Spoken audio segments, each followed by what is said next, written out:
எங்கள் வீட்டுக்கு இப்போ தான் பிள்ளையார் வந்தார் 6 மணிக்கு. மெதுவாக செஞ்சிட்டேன். சுண்டல் கொழுக்கட்டை போன வருஷம் வெறும் சுண்டல் மட்டும்தான் செஞ்சோம். ஏன்னா ஹெல்த் வைஸ் கொஞ்சம் ப்ராப்ளம் எனக்கு. இப்போது நல்லா இருக்கேன். அதனால் கொழுக்கட்டை செஞ்சேன். இந்த கொழுக்கட்டை வழுவழுன்னு உள்ளே போயிடும். அப்படியே வழுக்கிக்கிட்டு ரொம்ப சூப்பராக செய்வேன் கொழுக்கட்டை. நான் அங்கே விளக்கேற்றிருக்கேன். குட்டி பிள்ளையார் தான். பிள்ளையார் ரொம்ப பிடிக்கும்.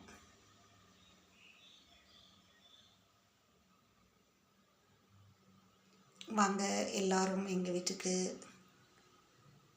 சுண்டல் கொழுக்கட்டை சாப்பிட்லாம்.